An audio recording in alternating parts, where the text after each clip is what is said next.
सभी छात्रों का स्वागत है श्री लक्ष्मी शिक्षण प्रसारक मंडल के श्री वसंतराव जयवंतराव देशमुख हाई स्कूल कोल्हापुर से मैं सहायक अध्यापक श्री SP डोंगले सर सभी छात्रों का 9वीं कक्षा में स्वागत है। विषय हिंदी।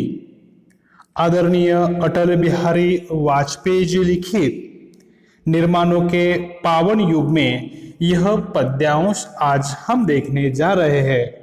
तो चलो छात्रों, किताब की ओर देखिए। आज हम देखने जा रहे हैं निर्माणों के पावन युग में आदरणीय अटल बिहारी वाजपेयी जी लिखित। यह कविता देखने से पहले हम इनके जो रचनाकार है अटल बिहारी वाजपेयी जी, इनके बारे में थोड़ी जानकारी लेते हैं। उनका जन्म 25 दिसंबर 1924 में मध्य प्रदेश में हुआ और उनकी जो मृत्यु 16 अगस्त 2018 में हुई। अटल बिहारी वाजपेयी जी भारत के पूर्व प्रधानमंत्री थे और प्रधानमंत्री होने से पहले वह एक प्रसिद्ध कवि, पत्रकार और प्रखर वक्ता भी है। उनकी रचना जीवन की जिजीविषा, राष्ट्र प्रेम एवं ओज से परिपूर्ण है।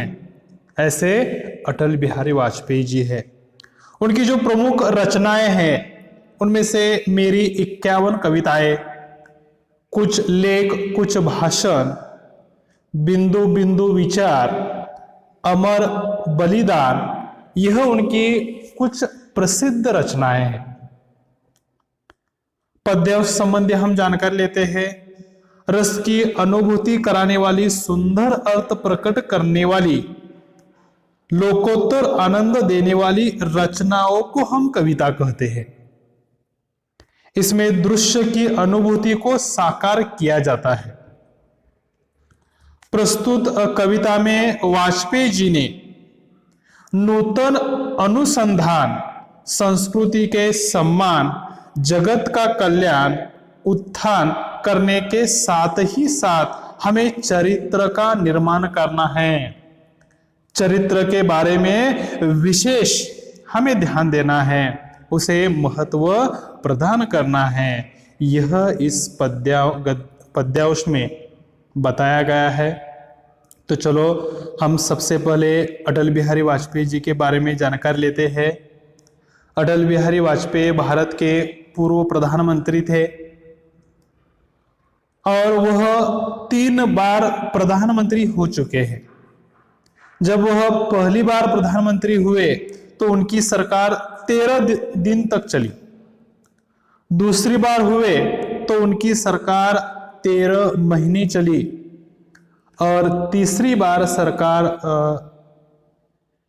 सरकार बनी तो 5 साल तक उनकी सरकार बनी रही। इस कार्यकाल में उन्होंने भारत का विकास किया और अन्य देशों से मित्रता से उन्होंने उन देशों को भारत के साथ जोड़ दिया। ऐसे है अटल बिहारी वाजपेयी जी। अब हम इस कविता का पठन करते हैं, ध्यान से सुनिए। निर्माणों के पावन युग में हम चरित्र निर्माण न भूले, स्वार्थ साधना की आंधी में वसुधा का कल्याण न भूले। माना अगम अगाध सिंधु है, संघर्षों का पार नहीं है, किंतु डूबना मझधारों में साहस को स्वीकार नहीं है। जटिल समस्या सुलझाने को नूतन अनुसंधान न भूले, निर्माणों के पावन युग में चरित्र निर्माण न भूले। स्वार्थ साधना की आंधी में वसुधा का कल्याण न भूले। शील विनय आदर्श श्रेष्ठता तार बिना झंकार नहीं है। शिक्षा क्या स्वर साध सकेगी यदि नैतिक आधार नहीं है। कीर्ति कौमुद की गरिमा में संस्कृति का सम्मान न भूले। निर्माणों के पावन युग में हम चरित्र निर्माण न भूले। स्वार्थ साधना की आंधी में वसुधा का कल्याण न भूले। आविष्कारों की कृतियों में यदि मानव का प्यार नहीं है, सृजनहीन विज्ञान व्यर्थ है, प्राणी का उपकार नहीं है। भौतिकता के उत्थानों में जीवन का उत्थान न भूले, निर्माणों के पावन युग में हम चरित्र निर्माण न भूले, स्वार्थ साधना की आंधी में वसुधा का कल्याण न भूले। अब हम आगे देख लेते हैं, कविता के बारे में जानकारी लेते हैं।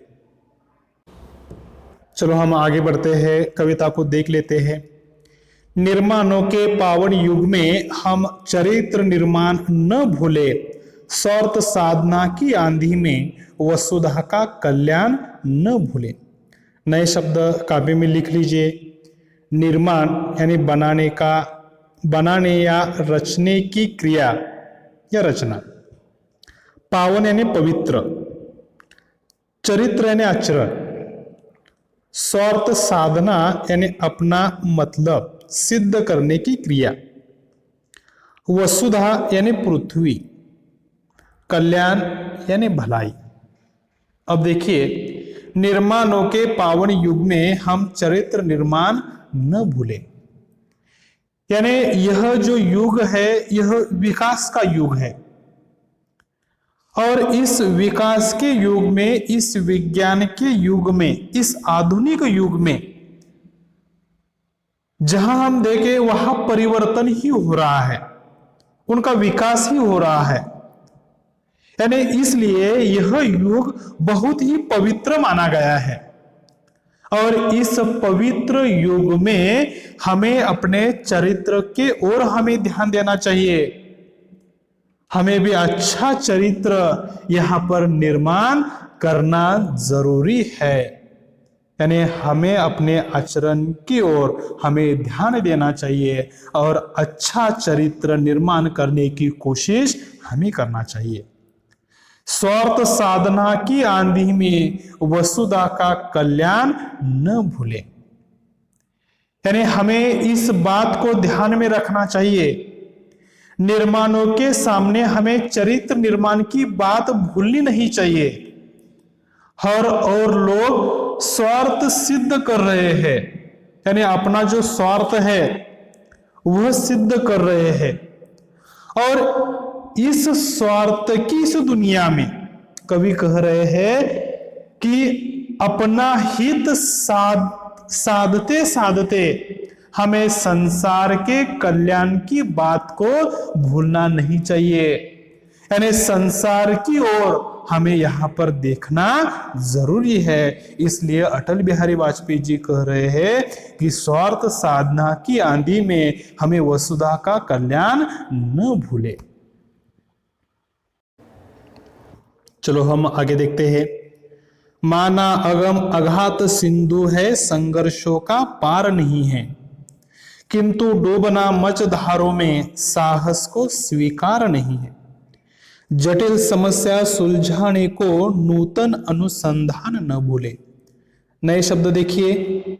सिंधु यानी समुद्र सागर, संघर्ष यानी विकट परिस्थितियों से निकल कर आगे बढ़ने का प्रयास, मझधार यानी लहरों के बीचों बीच, साहस यानी हिम्मत, जटिल यानी मुश्किल, सुलझाना यानी उलझन दूर करना, नूतन यानी नया, अनुसंधान यानी खोज। अब देखिए, माना अगम अघात सिंधु है, संघर्षों का पार नहीं है। अटल बिहारी वाजपेयी जी यहां पर कह रहे हैं कि समंदर बड़ा होता है, अपार होता है, अथांग होता है, समंदर में बड़ी बड़ी लहरें भी होती रहती है, और उसी तरह संघर्षों का भी आर पार नहीं है। यानी कितना बड़ा वह समंदर होता है, वह संघर्षों से भरा होता है। इसलिए यहां पर कहा है, माना अगम अघात सिंधु है, संघर्षों का पार नहीं है, किंतु डूबना मझधारों में साहस को स्वीकार नहीं है। यानी जब वह जो साहसी व्यक्ति नौका लेकर समंदर के अंदर चले जाते हैं उन्हें मालूम है कि समंदर में बड़ी बड़ी लहरें आती है, संघर्षों का हमें सामना करना पड़ता है, फिर भी वह समंदर में चले जाते हैं और वह क्या करते हैं, उस लहरों को चीरकर वह आगे बढ़ते रहते हैं। यानी यहां पर बताया गया है जो साहसी व्यक्ति होते हैं वह अपना संघर्ष बीच में छोड़ देना उन्हें कभी मंजूर नहीं है, उसका वह स्वीकार करते हैं और आगे बढ़ जाते हैं। जटिल समस्या सुलझाने को नूतन अनुसंधान न भूले। यानी यहां पर बताया गया है जटिल यानी पेचीदा, यानी पेचीदा समस्या को सुलझाने के लिए, यानी समस्या को दूर करने के लिए हमें क्या करनी चाहिए, नए नए अनुसंधानों का उपयोग करना चाहिए। उसके बारे में हमें सोचना चाहिए और अनुसंधानों का उपयोग कर वह समस्या हमें दूर करना चाहिए। इसलिए यहां पर कहा गया है जटिल समस्या सुलझाने को नूतन अनुसंधान न भूले। फिर आगे देखिए, निर्माणों के पावन युग में हम चरित्र निर्माण न भूले, स्वार्थ साधना की आंधी में वसुधा का कल्याण न भूले। अटल बिहारी वाजपेयी जी फिर एक बार कह रहे हैं कि यह युग पवित्र युग है, इस युग में कुछ करने के लिए यह युग है और यह विकसित युग है। सब विकास ही विकास यहाँ पर कर रहे हैं, सब जगह विकास परिवर्तन दिखाई दे रहा है और इस युग में हमें अपनी ओर ध्यान देना चाहिए, अपने चरित्र की ओर हमें ध्यान देना चाहिए और एक अच्छा चरित्र हमें निर्माण यहाँ पर करना चाहिए। स्वार्थ साधना की आंधी में वसुधा का कल्याण न भूले। यानी इस परिवर्तन युग में मनुष्य स्वार्थी हो जाता है, लालची हो जाता है और अपना स्वार्थ साधने के लिए, अपना हित साधने के लिए वह कभी वसुधा का भूल जाते हैं, इस पृथ्वी को भूल जाते हैं, अन्य लोगों को भूल जाते हैं। इसलिए अटल बिहारी वाजपेयी जी कहते हैं कि अपना स्वार्थ साधते ही वसुधा का कल्याण वहां पर करना चाहिए, उसे कभी नहीं भूलना चाहिए। आज के इस वीडियो में हम यहाँ पर रुक जाते हैं, अगले वीडियो में हम इस कविता का अगला भाग हम देखेंगे। धन्यवाद।